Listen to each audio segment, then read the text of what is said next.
évangiles, on en parle, mais j'aimerais prendre ce qui est prévu dans Marc. Marc 14 à partir du 12e verset. Et dans Marc 14, au verset 12, il est dit ceci. Les premiers jours de pain sans levain, où l'on immolait la Pâque, les disciples de Jésus lui dirent, où veux-tu que nous allions te préparer la Pâque? Et il envoya 2 de ses disciples. Et il leur dit, allez à la ville. Vous rencontrerez un homme portant une cruche d'eau, suivez-le. Où qu'il entre, dites au maître de la maison. Le maître dit, où est le lieu où je mangerai la Pâque avec mes disciples? Et il vous montrera une grande chambre, haute, meublée et toute prête. C'est là que vous nous préparerez la Pâque.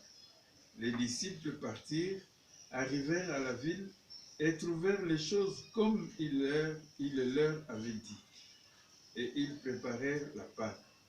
Le soir étant venu, il arriva avec les 12. Pendant qu'ils étaient à table et qu'ils mangeaient, Jésus dit, je vous le dis en vérité, l'un de vous qui mange avec moi me livrera. Ils commencèrent à s'attrister et à lui dire, l'un après l'autre, et c'est moi? Il leur répondit, c'est l'un des 12 qui est avec moi. Qui met avec moi la main dans le plat. Le Fils de l'homme s'en va selon ce qui est écrit de lui, mais malheur à l'homme à qui le Fils de l'homme est livré. Mieux vaudrait pour cet homme qu'il ne soit pas né. Pendant qu'il mangeait, Jésus prit du pain et après avoir rendu grâce, il le rompit et le leur donna en disant, prenez, ceci est mon corps. Il prit ensuite une coupe et après avoir rendu grâce, il la leur donna. Et ils en burent tous.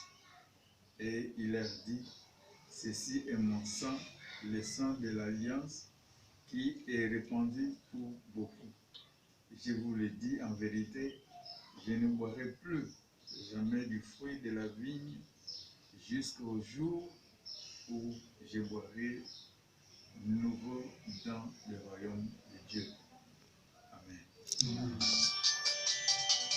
Ce que je voulais partager, c'est surtout les premiers jours de pain sans levain, où on immolait, où l'on immolait la Pâque. Ce sont les disciples qui prennent l'initiative de dire à Jésus, où veux-tu que nous allions te préparer la Pâque? Et surtout la suite, et il envoya 2 de ses disciples et il leur dit, allez dans la ville, allez à la ville, vous rencontrerez un homme portant une cruche d'eau, suivez-le. Où qu'il entre, dites au maître de la maison, le maître dit, où est le lieu où je mangerai la Pâque avec mes disciples? Et ensuite, c'est le verset 24, et il leur dit, ceci est mon sang. Donc, verset 22, pendant qu'ils mangeaient, il prit du pain, et 24, et il leur dit, ceci est mon sang. Amen. Amen. Ces jours-là, quand on dit, les jours qu'on immolait les agneaux, où on célébrait la Pâque juive, la Pâque qui commémorait la sortie de l'Égypte. Et ces jours-là, les disciples, on dirait qu'ils trouvaient que Jésus ne se manifestait pas. Il leur demande, mais Père et Seigneur, où est-ce que tu voudrais que nous puissions célébrer cette Pâque, que nous puissions préparer pour toi cette Pâque? C'est alors que Jésus leur dira, allez dans la ville, 2 de ses disciples, il les envoie. Vous verrez un homme portant une cruche. Je m'arrête d'abord là-bas. Quelqu'un qui porte la cruche. Et puiser l'eau, c'était le travail des femmes. C'était comme la femme samaritaine qui est allée puiser de l'eau dans Jean 4. Mais ici, exceptionnellement, on parle d'un homme, un travailleur. C'est ce qu'il faisait toujours. Et dans son travail, voilà qu'il sert maintenant de proto-indicateur. Jésus prend comme référence cet homme. Et vous allez entrer dans la ville, vous verrez quelqu'un qui porte la cruche. C'est qu'il y avait beaucoup de gens qui se promenaient. Peut-être il y a de ceux qui, comme ici en ville, on voit des gens qui jouent aux cartes, il y a de ceux qui vendent, il y a de ceux qui bavardent. Mais le signe distinctif, c'est cet homme. Il avait une cruche et une cruche d'eau. Et il allait. Et Jésus dit à ses disciples de suivre cet homme. Et je me suis posé la question de savoir, moi, qu'est-ce que je porte pour que Jésus se réfère et recommande d'autres à travers moi qu'ils aillent là où il veut accomplir sa mission. Et il en est de même pour nous aussi. Pendant qu'on nous demande de nous confiner, mais il y a quelqu'un que Jésus veut recommander aussi. Il veut indiquer, il veut désigner pour que les autres le suivent et qu'ils arrivent quelque part. Et c'est peut-être à la guérison, peut-être c'est pour un lieu où il va avoir les soins appropriés et ainsi de suite. Mais cet homme doit être en train de travailler. Ce n'est pas en train de bavarder inutilement, mais c'est quelqu'un qui est en train de travailler, d'assumer ses fonctions, d'assumer ses responsabilités. Cet homme, il ne se gêne pas pendant que les autres, peut-être, ils vaguaient ou ils étaient en train de se reposer, mais lui portait la cruche. Le travail fait par les femmes, mais lui, il s'est porté garant de le faire.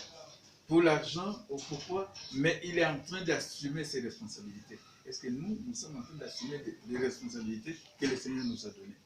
Est-ce que nous sommes prêts à pouvoir répandre aussi la parole de Dieu? Parce que cet homme, c'était un moyen d'évangéliser aussi. Les disciples, ils avaient des yeux dans une nouvelle ville, ils cherchaient qui suivre. Mais l'indication qui était qu'ils puissent suivre celui qui porte une cruche. On peut suivre n'importe qui. On va suivre n'importe qui. Mais ici, nous suivons l'instruction que le président a donnée. Nous suivons l'instruction que le gouverneur a donnée. Et voilà celui qui porte la cruche. Mais moi, qu'est-ce que je porte pour que les autres aussi puissent suivre? Et quand ils suivent, lui n'était qu'un guide. Mais il devait aller jusqu'à ce qu'il y ait le propriétaire de la maison. Le propriétaire de la maison, c'est celui-là avec qui Jésus, je ne sais pas si Jésus a échangé, mais c'est celui qui devait déterminer maintenant la fonction ou la mission qu'il devait faire accomplir la mission de Jésus. Et quand il est allé, et quand ils sont allés, ils ont suivi l'homme, et quand ils sont arrivés dans la maison, ils repèrent le propriétaire, et c'est en ce moment-là qu'ils se sont adressés au propriétaire. Le maître nous envoie. Ou que nous allons préparer la Pâque où il va participer avec ses disciples. Et sans hésiter, il leur montre l'endroit. C'est en étage, une salle qui est meublée. Est-ce que nous sommes aussi meublés pour recevoir aussi Christ en cette Pâque? Une Pâque qui est exceptionnelle. De nous tous ici, peut-être on a fêté plusieurs Pâques, fêtes de Pâques, mais une Pâque exceptionnelle comme celle-ci, c'est la première. Parce que toute Pâques, soit vous êtes à la maison, vous suivez à la télé, soit vous êtes à la maison, vous suivez ce qui se passe à l'église, soit vous êtes à l'église. À l'église, peut-être ce sont les amis qui vous ont amené. À l'église, peut-être c'est parce que vous voulez suivre une chorale, des cantiques qu'on chante. Et peut-être c'est parce qu'il y a tel pasteur qui est invité. Mais cette Pâque est exceptionnelle. Pas d'église. Pas d'église. Et chacun maintenant doit chercher Jésus. Ça me rappelle que cette fois-là, ce n'est pas dans des synagogues qu'ils sont allés. Mais ils sont allés quelque part dans une maison où les propriétaires montrent là où Jésus devait être avec ses disciples. Et ça me rappelle aussi une Pâque exceptionnelle parce que cette Pâque-là, si je prends l'exemple des Jean, dans l'évangile selon Jean, Marie de Magdala, toute seule, le matin, elle se lève Et elle va au cimetière. Et quand elle va au cimetière, nous savons que ça nous fait peur d'aller au cimetière. Mais elle voulait loindre le corps de Jésus. Elle voulait parfumer le corps de Jésus. Curieusement, elle arrive là-bas, le tombeau est vide. Ce n'est pas notre matière aujourd'hui, mais c'est pour montrer la singularité de cet événement, de cette fête. Ce n'est pas un attroupement, mais le confinement a commencé déjà depuis longtemps. Ils étaient confinés. Jésus, ici avec ses disciples, ils étaient confinés dans une pièce de la maison de quelqu'un qu'il a autorisé de lui prêter. Qu'est-ce que moi je prête à Jésus aujourd'hui pour qu'il puisse fêter le dernier, qu'il puisse prendre le dernier repas avec ses disciples? Est-ce que mon cœur est prêt à pouvoir donner ce corps, donner la place à Jésus pour qu'il puisse faire cette nouvelle alliance, conclure cette nouvelle alliance avec le monde, avec l'humanité? Est-ce qu'il faudrait seulement qu'il y ait des églises pour que nous puissions nous réunir et prendre la Sainte? Et voilà qu'en ce temps-là, ce n'était pas dans l'église, ce n'était pas dans les synagogues, mais c'est chez quelqu'un. Et c'est comme aujourd'hui. Et je pense aussi que Dieu nous remet en cause. Nous sommes habitués à aller là où il y a les attroupements, là où il y a les folklore, là où il y a tout, là où il y a l'ambiance, mais maintenant, c'est une particularité. Chacun seul avec son Dieu. Et en intimité. Parce que Jésus était en intimité avec ses disciples. Ce n'était pas toute la foule qui a suivi Jésus, mais ceux qui étaient dans la salle. Et quand ils étaient dans la salle, maintenant, qu'est-ce qui se passe? Il y a la table qui est préparée. Jésus prend le pain, il les rompt, il rend grâce et il dit, ceci est mon corps. Il prend la coupe, il rend grâce et il dit, ceci est mon sang. Le sang de l'alliance nouvelle qui est versé pour la multitude, pour la rémission des péchés. C'était le jour où on immolait. Donc c'est un jour comme celui-ci. C'est le jour que je prends aujourd'hui, c'est jeudi. Parce que le vendredi, c'est le jour que Jésus sera toute la nuit d'abord dans la souffrance à passer d'un tribunal à l'autre et la journée. Il transporte la croix jusqu'à ce qu'il soit crucifié et jusqu'à ce qu'il meure. Mais avant de mourir, il institue cette scène. Il institue la Sainte Seine. C'est commémoratif. C'est pour que nous puissions nous mettre en intimité avec Jésus. Ce qu'il a fait, s'il n'avait pas fait en ce temps-là, la suite c'est l'arrestation, la suite c'est la crucifixion et la mort. Et pour nous, aujourd'hui, ce n'est plus que Jésus est arrêté aujourd'hui. Ce n'est plus que Jésus va mourir maintenant ou demain. Mais c'est pour nous souvenir de cet événement.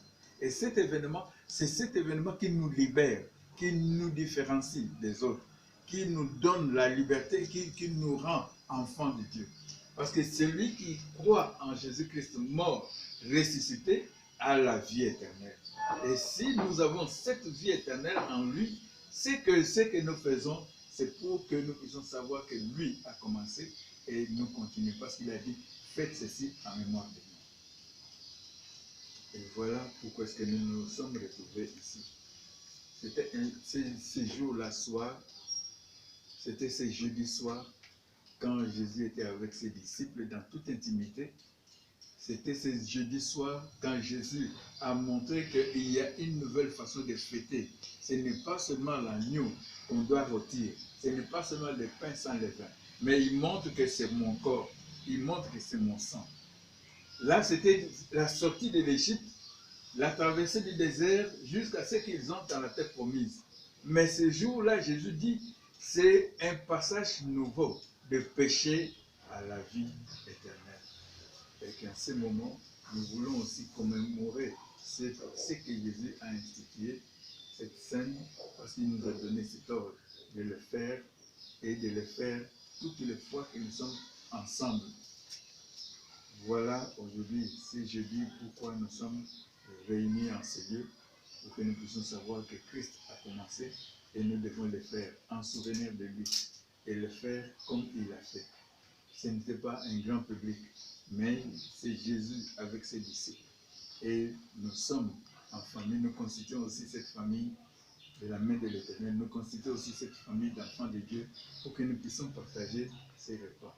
Et ces repas que nous partageons, c'est pour que nous puissions savoir que nous ne devons pas toujours penser que c'est toujours l'Église. Mais là où il y a 2, 3 réunis en son nom, là, il est au milieu d'eux. Et ce n'est pas aussi une façon de remettre en cause notre façon de concevoir la vie de l'Église. Quand toutes les fois, quand nous pensons que, parce qu'il y a de ceux qui croient que parce qu'ils sont dans des grandes églises, ils sont sauvés. Ou bien ce sont eux qui sont plus modèles. Mais être modèle, ce n'est pas dans la grande église, ce n'est pas parce qu'il y a un grand prédicateur, ce n'est pas parce qu'il y a beaucoup de gens, mais chacun dans son cœur, est-ce qu'il a Jésus? Est-ce qu'il partage la vie de Jésus? Est-ce qu'il est en intimité avec Jésus? Et l'accent, c'est beaucoup plus cette intimité que nous devons avoir avec Christ. Parce que c'est lui qui est venu nous sauver. Ce n'est pas l'église qui sauve. Ce n'est pas un pasteur qui sauve. Ce n'est pas aussi le nombre de membres qui sauve. Mais c'est seul l'alliance, c'est le lien que chacun doit avoir avec Christ. Et c'est ce qui nous libère, c'est ce qui nous sauve. Et cette communion, c'est pour montrer que nous sommes avec Christ.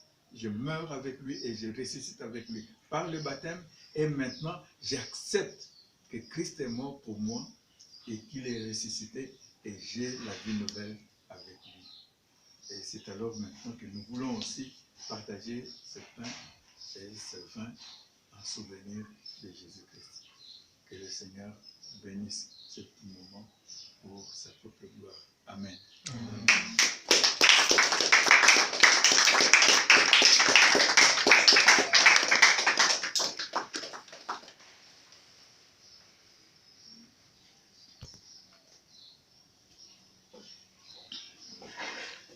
Le Seigneur nous a aimés comme l'on n'a jamais. Il nous guide chaque jour comme une étoile dans la nuit. Quand nous partageons les pains, il nous donne son amour. C'est le pain de l'amitié, le pain de Dieu. C'est encore béni de manger. C'est mon sang, béni de vivre, car je suis la vie et je suis l'amour. Au Seigneur, apportez-nous ton amour. La Bible. Nous venons de lire quand Jésus a institué la Sainte Seine. Ils étaient ensemble. C'était une fête commémorative de ce qui s'est passé. Et ils étaient à table, mais ce jour-là, Jésus a donné une nouvelle marque et il a donné un nouveau cachet. Il a donné et il a dit lui-même, c'est la nouvelle alliance.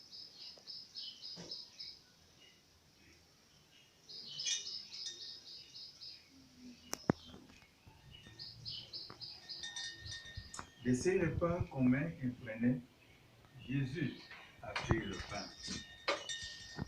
Nous, au village, quelquefois, moi j'ai vu qu'on prenait le manioc là, sucré et on découpait et c'est ce qu'on prenait.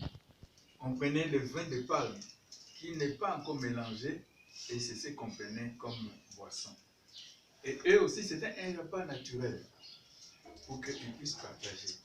Il a pris le pain, il a rendu grâce, il a rompu et il a donné aux disciples. Prenez et mangez, c'est mon corps. Et de même aussi, après, il a pris la coupe. Après avoir rendu grâce au Père, il a donné aux disciples. Prenez, buvez-en tous. C'est le sang de la nouvelle alliance, versé pour la multitude, pour la rémission des péchés. Et que nous puissions le faire en signe de reconnaissance à Jésus, parce qu'il a dit, faites ceci en mémoire de moi. Comme il a institué, comme il a donné l'ordre que nous puissions le faire. Toutes les fois que nous sommes ensemble, nous pouvons le faire. Et ce soir, spécialement, si nous le faisons, c'est parce que nous voulons nous souvenir de ce que Jésus a fait, de cette première sainte scène que Jésus a instituée, que nous aussi nous voulons prendre, que nous voulons aussi partager en souvenir de Jésus. Et comme je l'ai dit, que ces confinements, ça puisse nous rapprocher de cette première église. Il n'y avait pas d'église en ce moment-là. De cette première institution de la Sainte Seine. Que nous puissions revenir à ce moment-là, quand Jésus a eu à pouvoir donner à ses disciples. C'est de tout cœur. Et c'est alors maintenant qu'il a dit que oui, tous nous sommes ici, mais il y a un qui va nous trahir. Et un qui va nous livrer. Et ça a créé la tristesse. Mais Jésus ne l'a pas empêché de pouvoir aller jusqu'au bout. Mais c'était un moyen pour montrer aussi que chacun revienne à lui. Et il a donné l'occasion même à Judas de pouvoir se repentir. Parce qu'il a dit, celui qui va mettre la main ensemble avec moi dans le plat. Or, c'est ce qui était fait avec Judas. Mais au lieu que Judas puisse savoir saisir l'opportunité, il a laissé. Ne laissons pas aussi cette opportunité. Mais remettons-nous entre les mains du Seigneur. Nous avons, depuis le matin, marché, nous avons parlé, nous avons agi, nous nous sommes comportés d'une façon ou d'une autre. Et c'est là où je nous invite à ce que nous puissions nous remettre en nous-mêmes, demander grâce, pardon à Dieu pour qu'il puisse nous pardonner, et afin que nous puissions être dans l'uniforme et ensemble avec lui à cette table pour la rémission de nos péchés ou en prenant la coupe. Et aussi pour commémorer aussi que Christ est mort à cause de nous et qu'il est vivant maintenant à cause de nous. Que chacun se regarde et demande grâce à Dieu, que Dieu puisse nous pardonner. Seigneur, c'est le grâce de ton amour. Et ceux qui sont ici chez nous, nous sommes des protestants et baptistes. Nous sommes des gens qui plongent les gens dans l'eau. Si nous sommes un dans le Christ dans sa mort, à être plongé dans l'eau et sortir de l'eau comme Christ est ressuscité, cette table nous est préparée et qu'ensemble que nous puissions participer. Et surtout, c'était Pâques exceptionnel qui nous rappelle, moi, ça me rappelle la Pâque de Jésus avant qu'il ne quitte cette terre, où ce n'était pas le nombre qui comptait, mais c'était l'intimité qui comptait. Et cette Pâque aussi, quand je vois comment est-ce que le confinement nous réduit en nombre, ça me rapproche à cette Pâque que Jésus a instituée, et que nous puissions le prendre avec joie et surtout avec un cœur repentant, pour que nous puissions nous approcher de Jésus. Amen. Amen.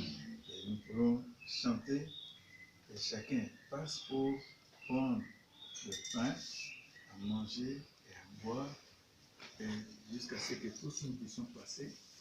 Et enfin, nous allons prier et clôturer ce moment de la Sainte. Le Seigneur nous a aimés comme on n'a jamais aimé. Il nous guide chaque jour comme une étoile dans la nuit. Quand nous partageons les pains, il nous donne son amour. C'est le pain de l'amitié, le pain de Dieu.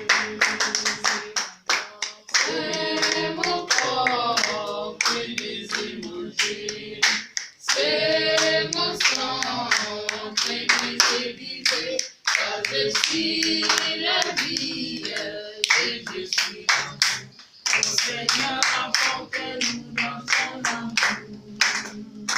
Le Seigneur nous a aimés comme on n'a jamais aimé.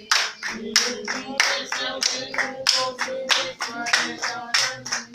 Quand nous partageons le pain, il nous donne son amour. Et le plein de la nuit et le sein de Dieu.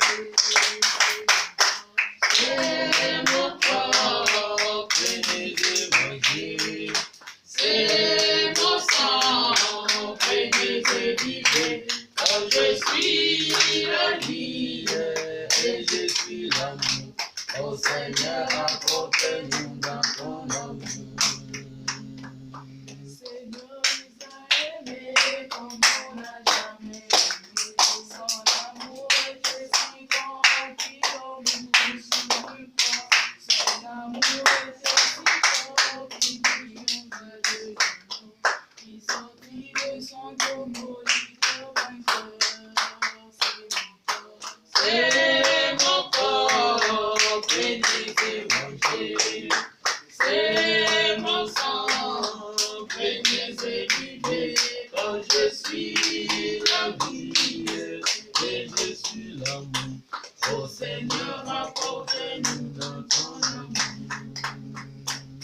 Seigneur nous a aimés comme on n'a jamais aimé. Il rassemble tous les hommes et le fait vivre sa vie.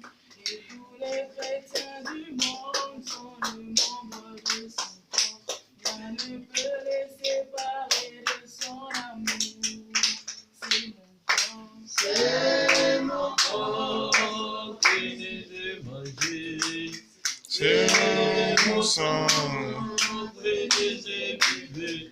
car je suis la vie et je suis l'amour. Oh Seigneur, apporte-nous dans ton amour. C'est mon corps, Prenez et mangez. c'est mon sang, prenez et buvez. Car je suis la vie et je suis l'amour. Oh Seigneur, apporte-nous dans ton amour. C'est mon corps, Prenez et mangez. c'est mon sang, prenez et buvez. Car je suis la vie et je suis l'amour. Oh Seigneur, apporte-nous dans ton amour. Le Seigneur nous a aimés comme on n'a jamais aimé. Il nous guide chaque jour comme une étoile dans la nuit. Quand nous partageons le pain, il nous donne tout son amour. C'est le pain de la vie, c'est le pain de Dieu. C'est mon corps, prenez et mangez. C'est mon sang, prenez et vivez. Car je suis la vie, ton amour. C'est mon corps, prenez et mangez. C'est mon sang, prenez et vivez. Car je suis la vie et je suis l'amour.